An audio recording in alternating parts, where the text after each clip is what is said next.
ॐ नमः सिद्धेभ्यः। ॐ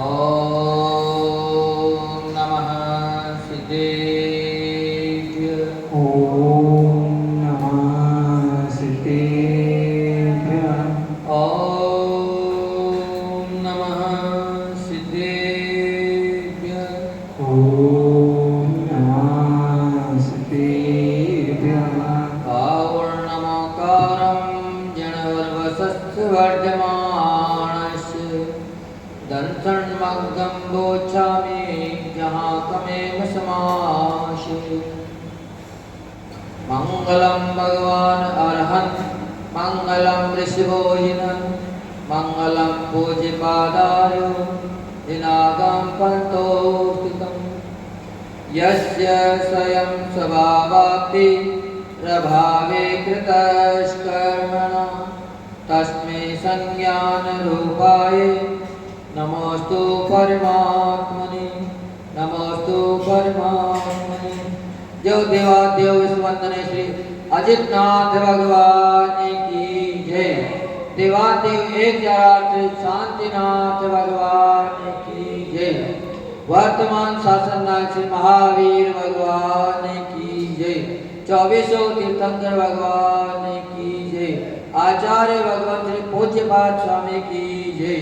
गुरु नाम गुरु सूर्य गिरजाचार्य श्री विराग सागर जी महाराज की जय। मम आराध्य गुरुदेव जिनागम पथ प्रवर्तक भावलिंगी संत राष्ट्रयोगी समणाचार्य गुरुदेव आचार्य भगवान श्री विमर्श सागर जी महाराज की जय। जिनागम पथ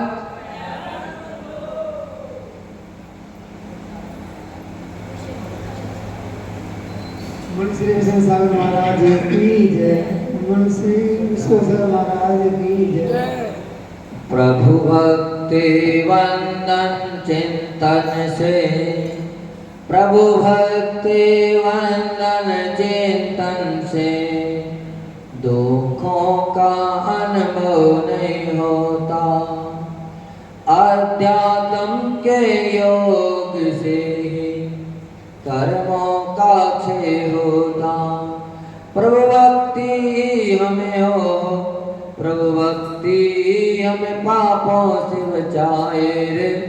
जीवन है पानी की बूंद कब मिट जाए रे।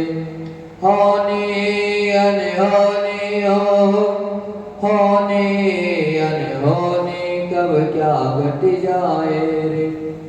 जीवन है पानी की बूंद कब मिट जाए रे।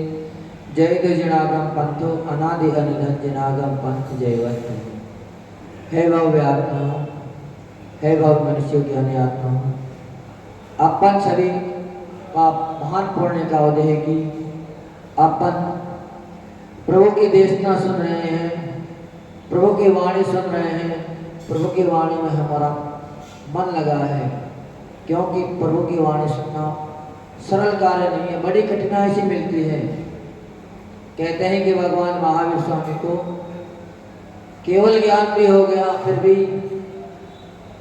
जबकि भव्य जी थे, सब निकट भव्य थे, फिर भी एक दिन 2 दिन नहीं, पूरे 66 दिन तक प्रभु की देशना सुनने को नहीं मिली।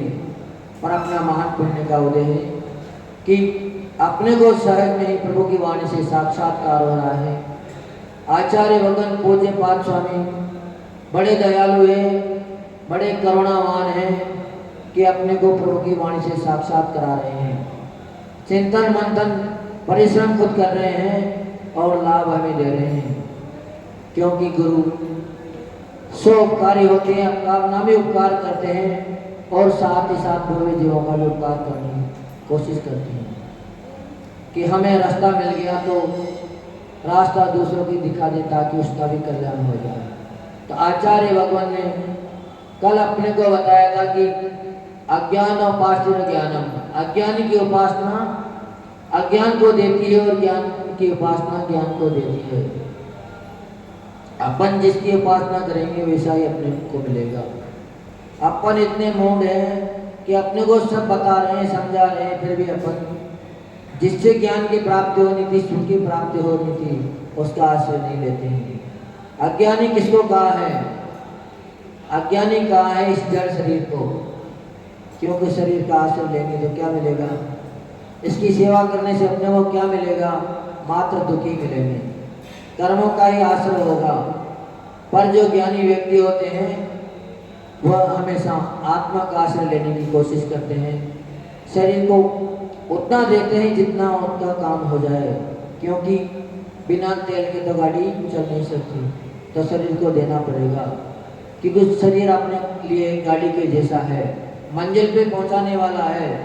लेकिन जब मंजिल मिल गई तो फिर शरीर के ऊपर ध्यान छोड़ देना चाहिए। अगर मंजिल पहुंचने के बाद भी शरीर में लगे रहे, यात्रा पूरी हो गई फिर भी अगर गाड़ी से नीचे नहीं उतरे तो आपको तीर्थ स्थान के दर्शन ना होंगे, आपको यात्रा का लाभ नहीं होगा, आप गाड़ी में ही बैठे रहना। तो अपन सभी जिस गाड़ी की सेवा कर रहे हैं उसकी उतनी ही करें जिससे अपने को मंजिल मिल जाए। मंजिल मिलते ही अपने को गाड़ी छोड़ देना चाहिए। तो आचार्य भगवान अपने को प्रतिदिन नए नए सूत्र बता रहे हैं।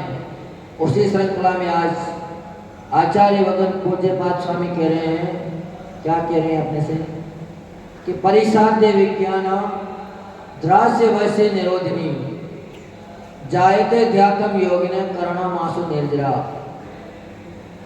परिसर के योग से, अध्यात्म के योग से परिसर आदि का भी अनुभव नहीं होता है, जिससे आश्रय को रोकने वाली कर्मों की निर्जरा शीघ्र हो जाती है। इसीलिए जब जब भी कोई संकट की घड़ी आती है, कोई परेशानी आती है, तो साधक विशेष गहन चिंतन में चले जाते हैं, विशेष साधना में डूब जाते हैं। क्योंकि जितना जितना प्रतिकूलता में अपन आगे बढ़ते जाएंगे उतनी अपने कर्मों की निर्जरा ज्यादा होगी। इसीलिए भगवान की देशना में आया है कि पंचम काल में कुछ काल का है, दुखम काल का है। दुख का सागर बताते हैं। इसके अंदर पहले जो हजारों वर्षों तक साधना करके जो साधक कर्मों की निर्जरा करता था, वो मात्र अभी चंद घंटों में कर लेता है। क्योंकि अभी 10 मिनट भी एक आसन से बैठना बड़ा भारी है, 2 घंटा भी एक आसन से अपन नहीं बैठ पाते हैं।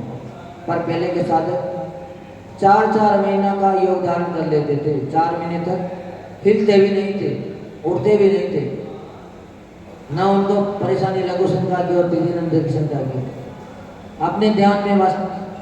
पर अपन 1 घंटा तो दूर की बात है, आधा घंटे में तिल मिला जाते हैं, अपन नहीं कर पाते हैं। पर जो परिसर सहन करना सीख जाते हैं, उनकी कर्मों की निर्जरा बड़ी तीव्रता से होती है। सभी संत साधु विद्वान लोग कहते हैं कि आत्मा का आश्रय लेना चाहिए। क्या लेना चाहिए? आत्मा का आश्रय लेना चाहिए। पहली गाथा में यही बताया है कि आत्मा का आश्रय लोगे तो आपकी कर्मों की निर्जरा हो जाएगी। इससे ज्ञान की प्राप्ति होती है। बात भी बिल्कुल सत्य है, क्योंकि आत्मा का आश्रय लेना बहुत अच्छा लगता है, लेकिन इतना आसान नहीं है, बड़ा कठिन काम है। क्योंकि बहुत टेढ़ी खीरी आत्मा का आश्रय लेना। आत्मा की बात हर कोई कर सकता है, बात करने में ज़्यादा परिश्रम नहीं है। कोई भी कह सकता है आपसे कि अपने आत्म ध्यान में लग जाओ, पर ध्यान में लगना बहुत कठिन काम है। आत्मा की सिद्धि होना बहुत कठिन काम है। तब कोई भक्त पसंद करता है कि हे भगवान, ध्यान में लाभ और सिद्धि कैसे होती है, क्यों हमें इस बात का ज्ञान नहीं है। ध्यान तो करें, आत्मा का आश्रय तो ले, लेकिन उससे हमें क्या लाभ होगा, उससे क्या सिद्धि होगी हमें। तो आचार्य भगवान कह रहे हैं कि जिसका अध्ययन उपयोग पूर्वक होता है, किसी शास्त्र को अपन पढ़ रहे हैं, किसी गाथा को पढ़ रहे हैं, किसी कार्य को अगर अपन लगन से कर रहे हैं, ध्यान पूर्वक कर रहे हैं, तो उस विषय का चिंतन मंथन हो जाता है। पढ़ते हैं तो निश्चित ही अपने कंठस्थ हो जाती है वो बात। और अगर अपन यहाँ वहाँ देखते हुए बेमन से पढ़ेंगे तो कभी भी चित्त की शुद्धि नहीं हो सकती, क्योंकि जो अध्यात्म में चला जाता है, आत्मा में चला जाता है, उसको फिर बाहरी वस्तुओं का कोई ज्ञान नहीं होता है। कुलभूषण देशभूषण का सभी ने वृत्तांत पढ़ा होगा, उनका सभी ने चरित्र पढ़ा होगा। जब उनके ऊपर उपसर्ग हुआ तो उनको उस बाहरी उपसर्ग का बिल्कुल भी किंचित मात्र भी ज्ञान नहीं था, जबकि देवते ओले बरसा रहे थे, बिच्छू सर्प आदि उनके ऊपर गिरा रहे थे, पानी बरसा रहे थे, पर उनको किंचित मात्र भी ज्ञान नहीं था।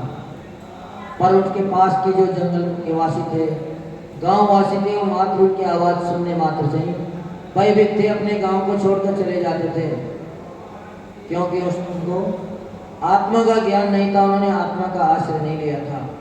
जो व्यक्ति आत्मा का आश्रय ले लेता है, उसको फिर बाहरी संकट कभी डिगा नहीं सकते। बाहरी कितनी भी विपदा आ जाए, संकट आ जाए, पर फिर भी वह दृढ़ हो जाता है। विद्वान गणेश प्रसाद वर्णी जी के लिए एक उदाहरण आता है शास्त्रों के लिए, कहते हैं, क्योंकि वैसे वह जैन समाज के नहीं थे। गणेश प्रसाद वर्णी जी असाठी है ना, इनके ही थे।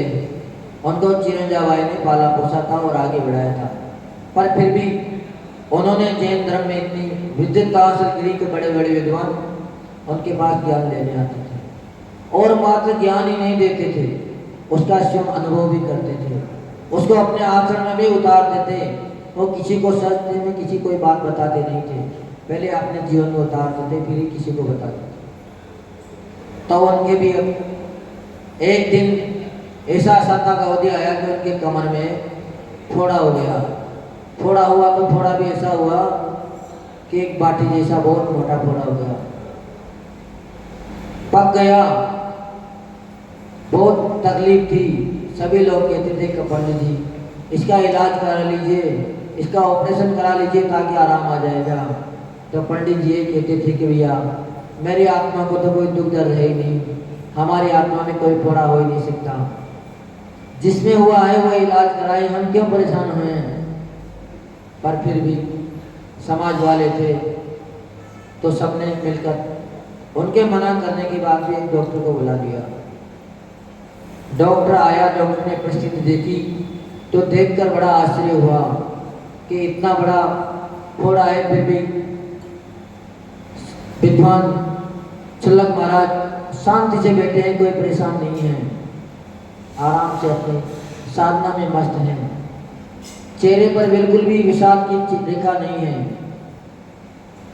जब उन्होंने चेक करके बताया कि इलाज तो हो जाएगा लेकिन इसका ऑपरेशन करना पड़ेगा, आपको ऑपरेशन कराना पड़ेगा, तो गणेश प्रसाद जी ने मना कर दिया कि मैं ऑपरेशन नहीं करा सकता, मेरा त्याग है।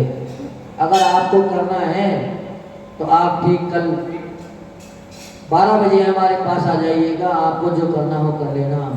वो बोले कि इंजेक्शन तो आपको लगवाना ही पड़ेगा, बिना इंजेक्शन को इसकी चेहरा नहीं देख सकती। कि कोई बात नहीं, आप तो हमारे सामने मात्र एक समय सार का ग्रंथ रख दीजिए, फिर जो आपको करना हो